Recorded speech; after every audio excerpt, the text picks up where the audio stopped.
Léna était assise sur le vieux banc en bois de la place du marché, ses vêtements en lambeaux la protégeant à peine du vent mordant. Sa famille l'avait chassée des mois auparavant, la rendant responsable de leur malheur et l'accusant d'être maudite. N'ayant nulle part où aller, Léna survivait en faisant des petits boulots pour quelques sous, en frottant les sols et en portant de lourdes charges pour des marchands qui remarquaient à peine sa présence. Pourtant, malgré toutes les épreuves, son cœur demeura bon, insensible à la cruauté qu'elle subissait quotidiennement. Un soir, alors que le soleil disparaissait à l'horizon, Léna aperçut un homme titubant près de la fontaine, le costume déchiré, le visage meurtri et les yeux embués de douleur. Sans hésiter, elle courut vers lui, lui offrant son bras pour le soutenir, ignorant que cette rencontre allait changer sa vie à jamais. L'homme tenait à peine debout, son poids pesant sur sa frêle silhouette, mais Léna serra les dents et le guida jusqu'au hangar abandonné où elle dormait parfois. Il ne dit rien, gémit doucement et se serra le flanc, le sang ayant commencé à attacher sa chemise blanche. Léna s'empressa d'arracher un pan de sa jupe pour panser sa blessure, puisa de l'eau au robinet et murmura des paroles réconfortantes dans l'obscurité. L'homme sombra dans l'inconscience, laissant Léna se demander qui il était et ce qui lui était arrivé. Mais peu importe qui il était, elle ne pouvait pas le laisser mourir seul comme tout le monde l'avait laissé. Alors que la nuit tombait, Léna veillait à ses côtés, grelottant de froid, mais refusant de dormir. Au fond d'elle-même, elle ressentait un lien étrange avec cet inconnu, une attirance inexplicable. Elle songea à son propre abandon, à la facilité avec laquelle les gens lui tournaient le dos quand cela les arrangeait, et se jura silencieusement de ne pas devenir comme eux. Elle protégerait cet homme jusqu'à ce qu'il puisse voler de ses propres ailes, quoi qu'il lui en coûte. Au matin, l'homme se réveilla en sursaut, son regard se posant sur Léna avec confusion et une pointe de peur. Elle lui sourit chaleureusement et lui offrit un morceau de pain rassis qu'elle avait conservé de la veille. Il essaya de parler, mais sa gorge était trop sèche, et elle lui versa rapidement de l'eau dans une tasse ébréchée. Tandis qu'il buvait, Léna l'observa de plus près. Malgré ses blessures et ses ecchymoses, il avait un air important, une force tranquille qui ne correspondait pas à son état actuel. Elle voulait poser des questions, mais son instinct lui disait d'attendre qu'il soit prêt. « Merci », finit-il par articuler d'une voix rauque mais sincère. Léna hocha simplement la tête, époussetant sa gratitude comme la poussière de sa robe usée. Pour elle, la gentillesse n'avait besoin ni de récompense ni de reconnaissance, c'était simplement ce que son cœur exigeait. L'homme se présenta sous le nom de Léo, omettant tout autre détail, et Léna respecta son silence.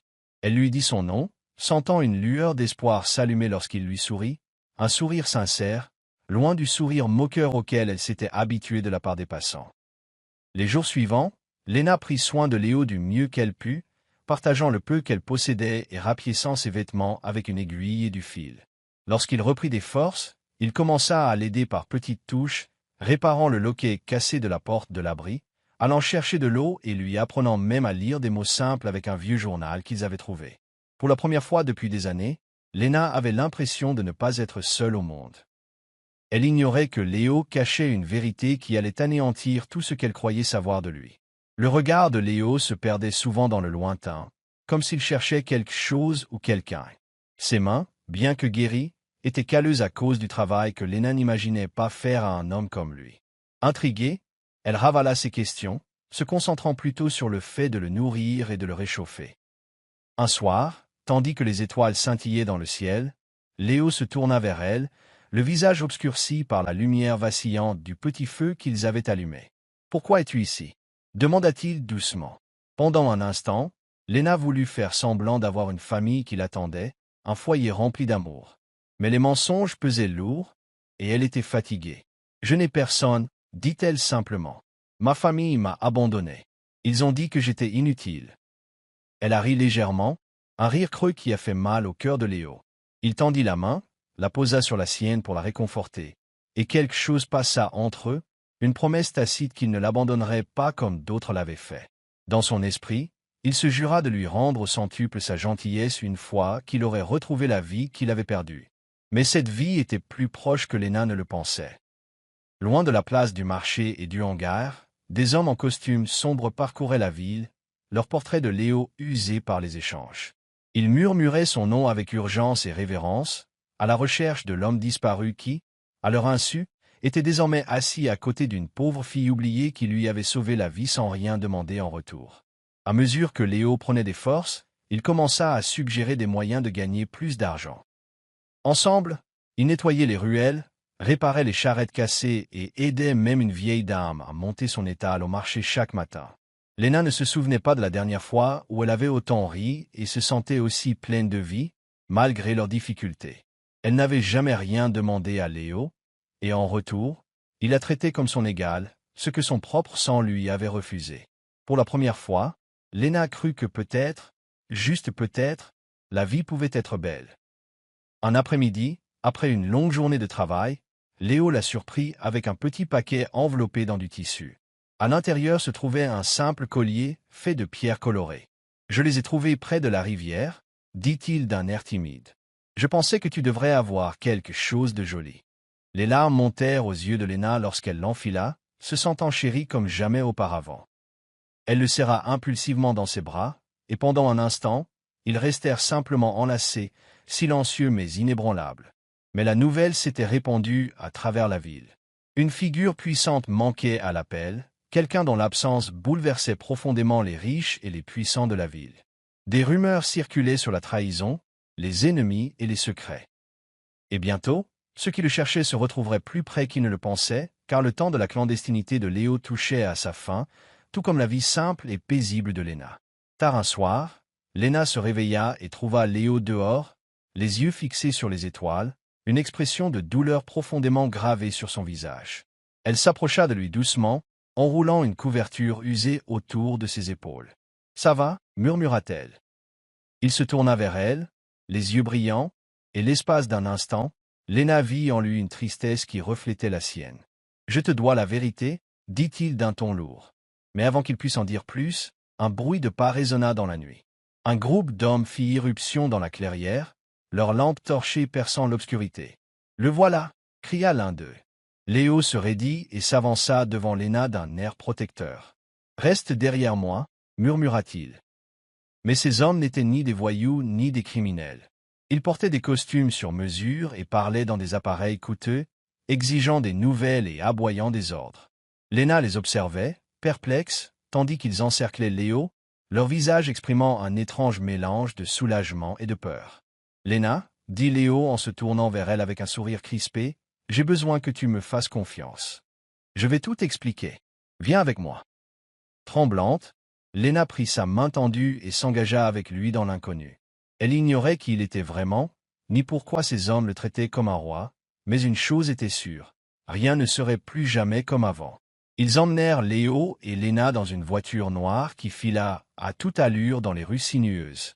Léna agrippa le siège de ses doigts tremblants, jetant des regards furtifs à Léo, désormais calme et posé, comme une personne complètement différente. Elle avait l'impression de rêver ou d'être prisonnière de la vie de quelqu'un d'autre. Lorsque la voiture s'arrêta enfin, Léna resta bouche bée. Devant elle se dressait une immense propriété, plus grandiose que tout ce qu'elle avait pu imaginer. Des lumières scintillaient le long des allées de marbre, et de hautes grilles de fer gardaient le domaine telles des sentinelles silencieuses. Des serviteurs en uniformes impeccables se précipitèrent pour ouvrir les portes, s'inclinant respectueusement devant Léo. « Monsieur, nous étions inquiets, » dit l'un d'eux, essoufflé. Léna suivit Léo en titubant, trop abasourdi pour parler. Il la conduisit dans une pièce majestueuse aux rideaux de velours, aux lustres en cristal et au sol si propre qu'elle pouvait y voir son reflet. C'était trop écrasant. Elle recula, se sentant déplacée et petite. Léo se tourna vers elle et lui prit doucement le visage entre ses mains. « C'est ici, » dit-il doucement, « que je suis chez moi. Et désormais, elle est aussi à vous. » Mais tandis qu'il s'installait dans la grande demeure, la présence de Léna déplut à tout le monde. Des murmures commencèrent à circuler dans les couloirs, les serviteurs échangeant des regards, et des ennemis invisibles complotant dans l'ombre. Léna avait pénétré dans un monde qu'elle ne comprenait pas, et le conte de fées qu'elle croyait avoir découvert était sur le point de se transformer en quelque chose de bien plus dangereux. Léna était assise, maladroitement, au bord du grand lit, les yeux rivés sur les murs ornés de tableaux qui lui coûtaient probablement plus cher que ce qu'elle gagnerait en toute une vie. Elle ne parvenait pas à se défaire du sentiment qu'elle n'avait pas sa place ici, qu'à tout moment quelqu'un la jetterait dehors comme un déchet indésirable. Léo revint, vêtu de vêtements propres qui lui allaient comme une seconde peau, les cheveux soigneusement peignés. Il avait l'air d'un homme puissant, et Léna se sentit soudain comme un oiseau en haillons dans une cage dorée. « Tu es en sécurité maintenant, lui assura-t-il, sentant sa peur. Mais il y a des choses que tu dois savoir sur moi, des choses que j'aurais dû te dire avant. Léo m'a révélé qu'il n'était pas seulement riche, mais l'une des figures les plus puissantes de la région, un homme qui possédait des entreprises, des terres et une influence bien au-delà de ce que Léna pouvait imaginer. Il avait été trahi par un proche, attaqué et laissé pour mort jusqu'à ce qu'elle le retrouve. Tout le monde dans son monde le croyait mort ou kidnappé, et maintenant qu'il était de retour, tout allait changer. Léna écoutait, le cœur battant, incertaine de ce que cela signifiait pour elle, pour eux. Malgré les paroles rassurantes de Léo, Léna remarqua les regards froids de certains serviteurs. On murmurait à son sujet, à propos de la fille des rues qui osait arpenter les couloirs de marbre. Le doute la rongeait. Serait-elle vraiment acceptée ici? Ou avait-elle simplement troqué un abandon contre un autre, plus douloureux? Léo ne perdit pas de temps pour rétablir son autorité.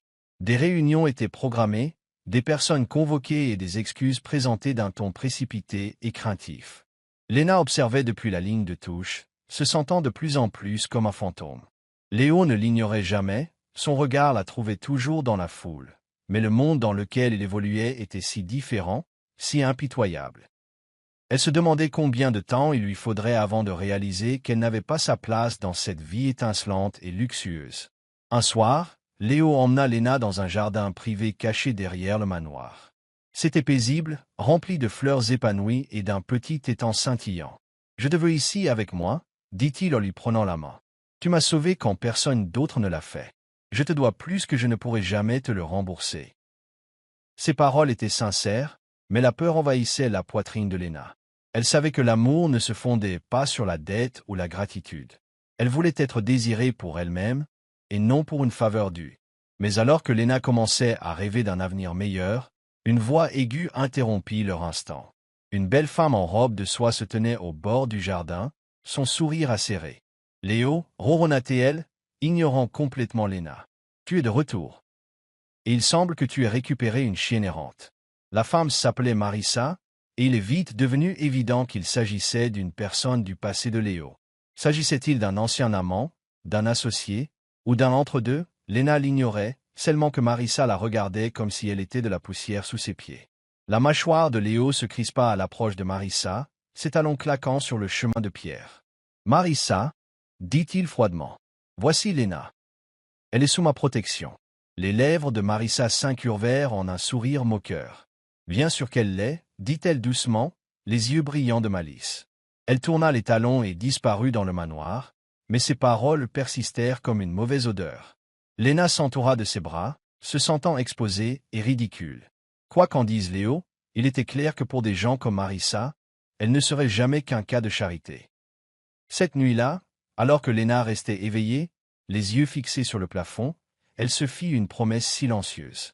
Si elle voulait rester dans le monde de Léo, elle devait trouver un moyen d'y appartenir, non pas en changeant qui elle était, mais en prouvant qu'elle méritait d'être là, non par pitié, mais par sa propre valeur.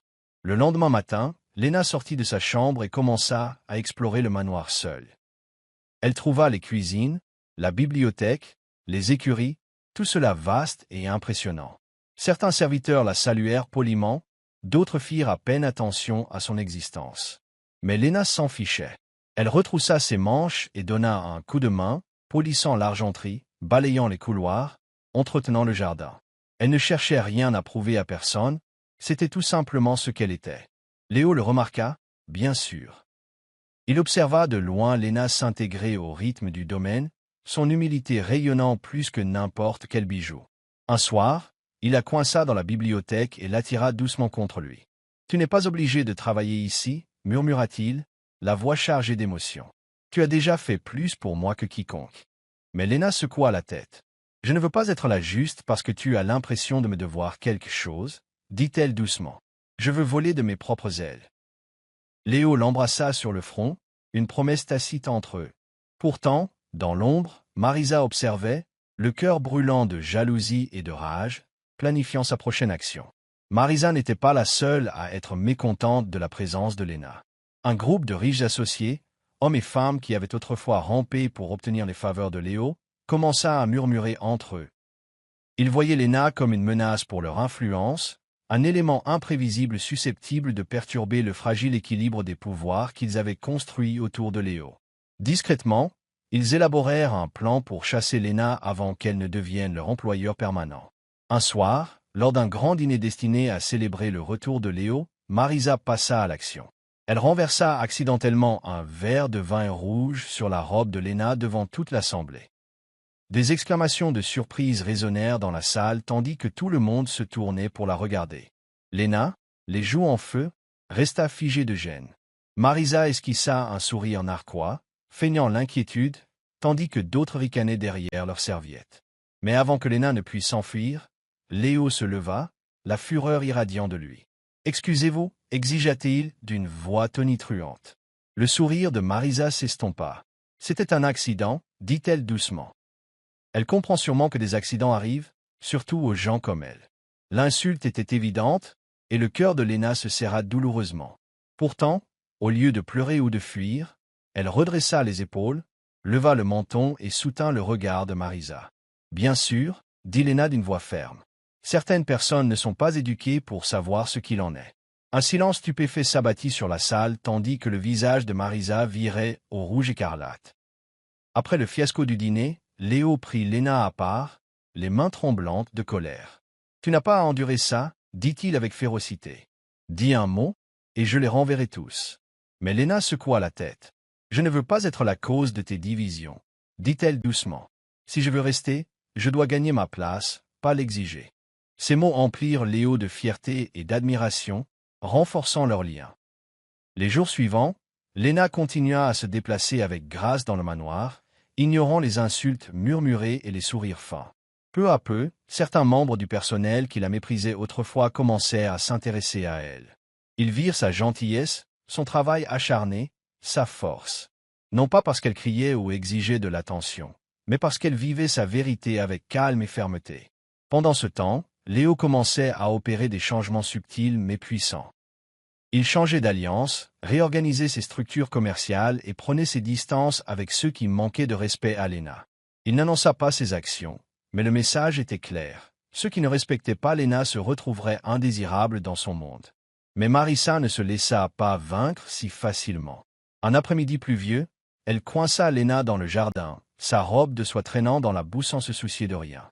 « Tu crois vraiment que tu as ta place ici » ricana-t-elle. « Les filles comme toi sont des jouets, pas des partenaires. » Lena serra les poings à ses côtés, mais elle refusa de mordre à l'hameçon. Au lieu de cela, elle sourit calmement. « Si Léo me considérait comme un jouet, dit-elle froidement, il ne m'aurait pas confié son cœur. » Le visage de Marisa se tordit de rage, mais avant qu'elle puisse répliquer, une voix grave les interrompit. Léo se tenait à proximité, l'air impassible. « Marisa, dit-il froidement, va-t'en. Maintenant. » D'un dernier regard noir, Marisa s'arrêta net, et Léo prit Lena dans ses bras, lui murmurant avec force, « Ne doute jamais de ta place à mes côtés. » Malgré ces paroles, le doute rongeait le cœur de Lena. L'amour était facile à déclarer quand les choses étaient simples. Mais qu'en était-il lorsque le monde se retournait vraiment contre eux? L'amour pouvait-il vraiment survivre au poids des préjugés, de la jalousie et de la peur? Les jours se transformaient en semaines, et la vie au manoir semblait trouver un équilibre fragile. Lena commença à s'épanouir sous la protection de Léo, ses sourires timides se faisant plus fréquents, son rire illuminant des pièces autrefois froides et vides. Léo, lui aussi, semblait plus léger, plus libre, comme si sa présence remplissait des espaces qu'il ignorait jusqu'alors. Pourtant, tout n'était pas parfait. Hors du manoir, les rumeurs se faisaient plus fortes, dépeignant Lena comme une chercheuse d'or qui avait piégé un homme puissant par la manipulation et la tromperie. Un après-midi, alors qu'elle visitait la ville voisine pour acheter des choses simples, Lena entendit deux femmes bavarder méchamment à son sujet sur le marché. Elles parlaient d'elle comme d'un parasite, d'une imposteuse, d'une personne qui s'était infiltrée dans la vie de Léo par pitié. La poitrine de Lena se serra douloureusement, mais elle garda la tête haute et passa devant eux sans broncher. Elle avait connu pire. Elle avait survécu à l'abandon, à la faim et à la solitude. Elle survivrait à cela aussi. Ce soir-là, Léna ne mentionna pas ce qu'elle avait entendu. Au lieu de cela, elle s'assit près du feu à côté de Léo, recousant discrètement une manche déchirée de sa chemise. Il la regardait, un mélange de fierté et de tristesse dans les yeux. Il voulait la protéger de la cruauté du monde, mais il savait aussi qu'elle était assez forte pour l'affronter. Peut-être plus forte que lui. La première véritable épreuve de leur lien survint de manière inattendue. Un événement important se tenait, un grand rassemblement de personnalités influentes qui exigeait la présence de Léo. Il insista pour que Léna l'accompagne, fièrement à ses côtés, mais Léna hésita. Elle imaginait déjà les regards, les insultes murmurées, les jugements inscrits sur les visages peints. Pourtant, elle refusait d'être le maillon faible. Elle choisit une robe simple et élégante, attacha ses cheveux et marcha aux côtés de Léo dans la mer scintillante de prédateurs vêtus de diamants de soie. Au début, les murmures étaient assourdissants, et les mains de Léna transpiraient à force de réprimer l'envie de fuir. Mais à mesure que la nuit avançait, quelque chose d'incroyable se produisit. Les gens commencèrent à la voir, non pas les rumeurs, ni les mensonges, mais la force de sa confiance tranquille, la grâce de chacun de ses gestes. Léo ne la quittait jamais, la présentant fièrement comme une reine. Lentement, le vent tourna. Le respect remplaça les moqueries, l'admiration prit le pas sur le jugement. Mais tout le monde n'était pas content. Dans l'ombre, Marissa observait, le cœur en ébullition, une mer de haine. Léna avait réussi toutes les épreuves silencieuses qu'on lui avait imposées. Si Marissa voulait la détruire, il lui faudrait un plan bien plus cruel, et elle savait déjà exactement où frapper. L'attaque de Marissa provenait d'un endroit auquel Léna ne s'attendait pas, son passé. D'une manière ou d'une autre, Marissa avait découvert l'abandon de Léna, la famille qui l'avait rejetée comme une ordure. Il n'en fallut pas plus pour convaincre quelqu'un de divulguer de vieux secrets douloureux. Comment Léna avait vécu dans des refuges, comment elle avait fait des petits boulots pour survivre. Bientôt, un article odieux circula parmi l'élite, dépeignant Léna comme une vaurien qui avait manigancé pour s'immiscer dans la vie de Léo. Le matin de la parution de l'article, le manoir bourdonnait de rumeurs. Les domestiques jetèrent sur Léna des regards empreints de pitié, certains avec une suspicion renouvelée. Léo était furieux, prêt à poursuivre tous les médias, mais Léna l'en empêcha. « Laissez-les parler », dit-elle doucement, même si son cœur semblait se briser en 1000 morceaux. Ceux qui comptent verront la vérité. Léo la serra dans ses bras, murmurant des promesses dans ses cheveux. Pourtant, les blessures se rouvrirent, vives et profondes. Ce n'était pas seulement une question de mensonge, c'était un rappel que, malgré tous ses progrès, certains la considéraient toujours comme inférieure. Mais quelque chose d'étrange se produisit après le scandale. Au lieu de la briser, cela rendit Léna plus forte. Elle portait son passé comme une armure, ne cachant plus ses cicatrices, mais les acceptant. Lorsque les journalistes la harcelaient devant les grilles du manoir, elle leur faisait face avec calme. « Oui, dit-elle face au flash des appareils photo. J'ai souffert. J'ai été pauvre, abandonné, oublié. Et je n'ai pas honte de mon parcours. Chaque pas a fait de moi ce que je suis aujourd'hui. » La vidéo de son interview est devenue virale en quelques heures. Des gens du monde entier, des gens ordinaires, des gens qui savaient ce que signifiait lutter, se sont ralliés à elle. Elle devint un symbole inattendu de résilience, une lueur d'espoir pour ceux que la vie avait malmenés. Léo la regardait avec admiration, réalisant que Léna n'avait besoin de l'approbation de personne pour briller. C'était une force de la nature, inarrêtable. Pendant ce temps, Marissa bouillonnait de rage. Chaque geste qu'elle posait pour détruire Léna la rendait encore plus forte. Mais Marissa n'en avait pas fini. Elle avait une dernière carte à jouer, celle qui pouvait détruire tout ce que Léna et Léo avaient construit ensemble. L'arme ultime de Marissa n'était ni l'argent, ni le scandale, ni les rumeurs, mais quelqu'un du même sang que Léna. Un après-midi, alors que Léna se promenait dans le jardin, une voix familière l'appela. Elle se retourna et se figea. Devant le portail se tenait une femme que Léna n'avait pas vue depuis des années, sa mère. Cette vision plongea Léna dans le chaos. Les souvenirs revinrent à la surface, nuit froide dans la rue, promesses creuses, paroles dures. Sa mère, qui avait autrefois préféré un homme cruel à sa propre fille, se tenait là, pleurant des larmes de crocodile. « Ma chère fille, sanglota-t-elle. Tu aimes tellement Marc. Pardonne-moi. Laisse-moi rentrer à la maison avec toi. » Léo, sentant que quelque chose n'allait pas, apparut immédiatement aux côtés de Léna. Il n'accordait pas facilement sa confiance et voyait l'insincérité transparaître dans chacun des gestes de la femme. Mais il ne dit rien, laissant Léna faire son choix. Léna tremblait, déchirée entre de vieilles blessures et l'espoir désespéré que, peut-être, sa mère avait changé. Mais au fond d'elle-même, Léna savait que ce n'était pas le cas. Elle voyait l'avidité derrière les larmes, la soif du luxe dans lequel elle vivait désormais. Le cœur de Léna se brisa à nouveau, mais cette fois, elle se choisit elle-même. D'une voix posée, Léna prononça les mots qu'elle avait attendus toute une vie. « Tu m'as quitté au moment où j'avais le plus besoin de toi », dit-elle, les mains légèrement tremblantes. « Tu n'es pas venu me chercher quand j'avais froid, faim ou peur. Tu as fait ton choix. Et maintenant, je fais le mien. » Le visage de sa mère passa du chagrin à la fureur, ses véritables émotions remontant enfin à la surface. « Tu te crois meilleur que moi maintenant ?» cracha sa mère en regardant le grand manoir par-dessus Léna. « Tu n'es rien d'autre qu'un mendiant chanceux. » Ces mots frappèrent Léna comme un coup de poing. Mais elle tint bon, refusant de pleurer. Léo s'avança devant elle, protecteur, irradiant de colère. Sans un mot de plus, il ordonna aux gardes d'escorter la femme. Léna regarda en silence son passé être ramené à travers les portes, cette fois pour de bon. Elle n'éprouvait aucune satisfaction, seulement une douleur sourde. Mais lorsque Léo l'entoura de ses bras et qu'elle se laissa bercer par sa douce chaleur, elle sut qu'elle avait fait le bon choix. La vie n'est pas devenue parfaite comme par magie après cela. Certains jours, Léna se réveillait avec l'impression d'être une imposteuse dans un rêve. D'autres jours, elle se sentait forte, puissante même, comme si elle pouvait conquérir le monde. Malgré tout, Léo n'a jamais faibli.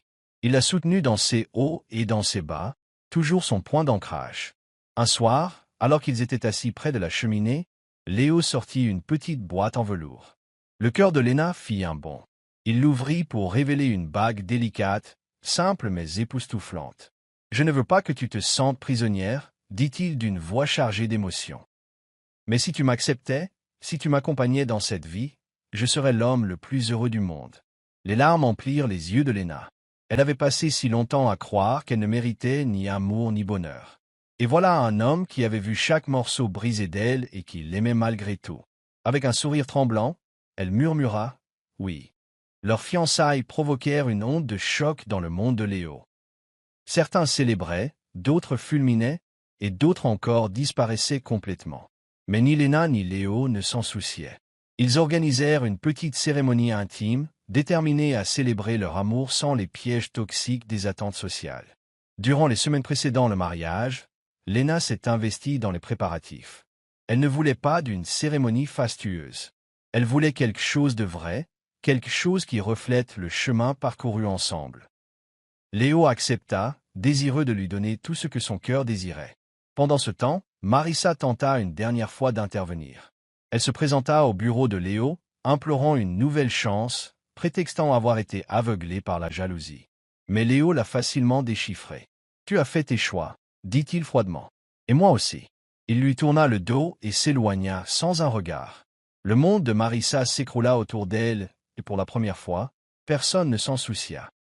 Le jour du mariage s'était levé, lumineux et clair, le ciel était une magnifique toile de bleu et d'or. Léna se tenait devant un simple miroir, le cœur battant. Elle portait une robe d'un blanc doux, cousue à la main, chaque fil symbolisant sa nouvelle vie. Ses mains tremblaient légèrement tandis qu'elle épinglait dans ses cheveux un petit ruban usé, rappel de ses origines, de la jeune fille qui n'avait eu que des rêves. Léo l'attendait sous un dais de fleurs, sans la quitter des yeux tandis qu'elle s'avançait vers lui. Il n'y avait pas foule, pas d'appareil photo étincelant, seulement une poignée de personnes qui comptaient vraiment. Quand Léna le rejoignit enfin, Léo lui prit les mains, les yeux brillants de larmes retenues. D'une voix ferme et pleine d'amour, il promit de la soutenir jusqu'à la fin de ses jours. Léna, la voix brisée par l'émotion, promit la même chose.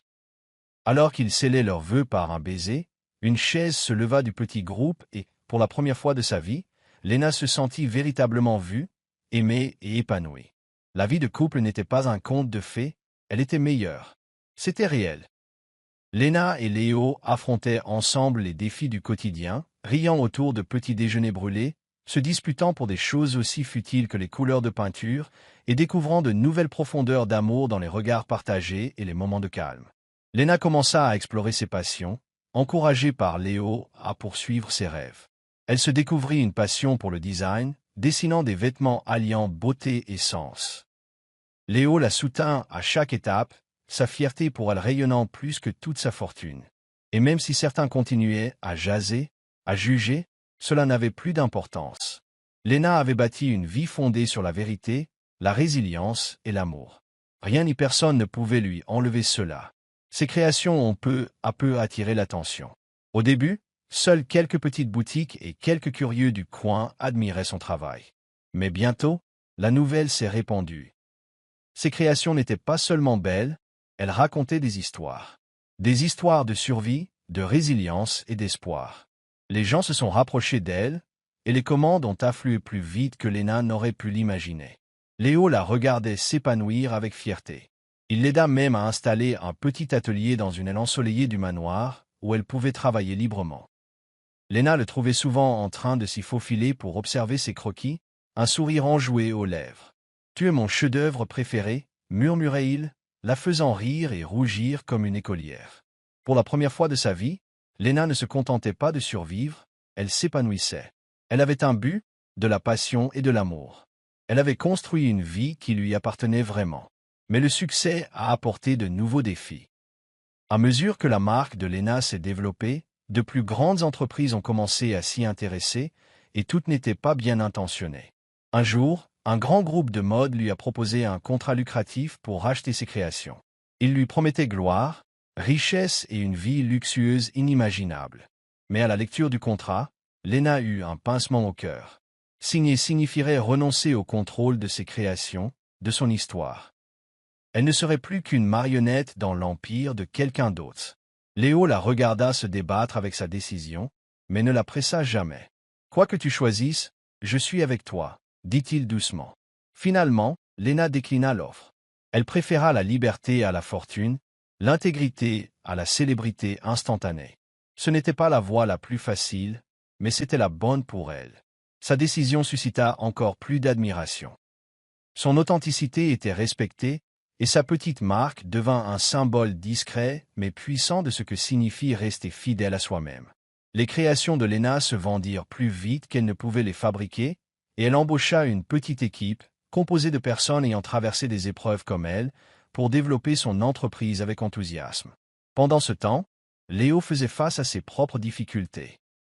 Un rival commercial majeur tentait de saboter l'un de ses plus grands projets, répandant des mensonges et manipulant des accords en coulisses. Pendant un temps, la situation semblait sombre. Les investisseurs se sont retirés et des rumeurs de la chute de Léo ont circulé dans le secteur. Mais, tout comme Léna, Léo a choisi de se battre avec intégrité.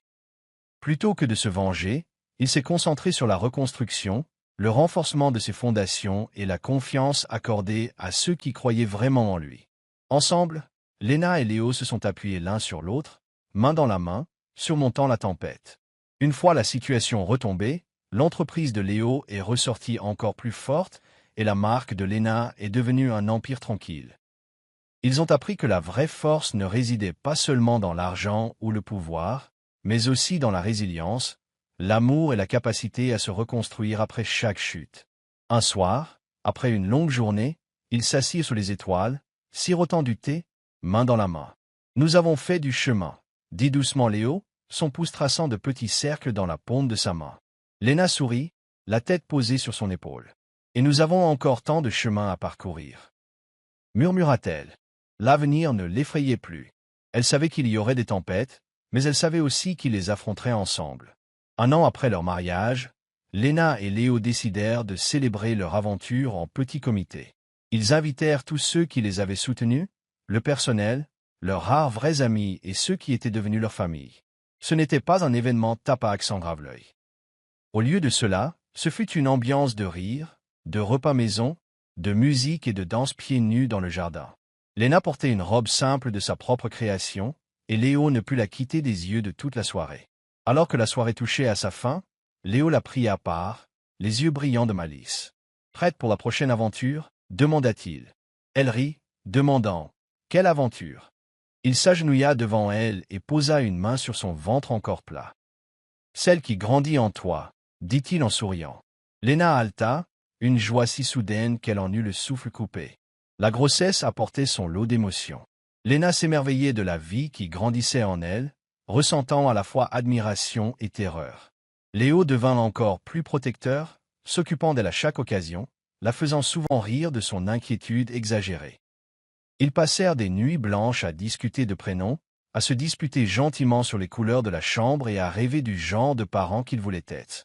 Léna était déterminée à offrir à leur enfant une vie pleine d'amour et de sécurité, une vie dont elle n'avait fait que rêver. À mesure que son ventre grossissait, leur excitation grandissait. Ils ne savaient pas s'ils attendaient un garçon ou une fille, et cela leur était égal. Tout ce qu'ils savaient, c'est que cet enfant naîtrait dans un monde construit par l'amour, façonné par les difficultés et guidé par l'espoir. Le jour arriva enfin où Léna ressentit sa première vraie contraction. Panique et excitation s'emparèrent de la maisonnée. Léo tâtonna, essayant de préparer ses affaires d'hôpital, qu'il avait déjà préparées 3 fois, tandis que Léna riait calmement entre 2 contractions. Quelques heures plus tard, dans une petite chambre d'hôpital privée, entourée de chaleur et d'amour, Léna donnait naissance à une magnifique petite fille. Des larmes coulaient sur le visage de Léo tandis qu'il berçait sa fille, lui murmurant des promesses de protection et d'amour inconditionnel. Léna, épuisée mais rayonnante, les regardait avec un cœur rempli de tendresse. Elle était passée des profondeurs du désespoir au summum du bonheur. Elle avait trouvé non seulement un foyer, mais une famille. Fermant les yeux, serrant sa fille contre elle, elle murmura une prière silencieuse de gratitude à l'univers. Merci de ne pas m'avoir laissé abandonner.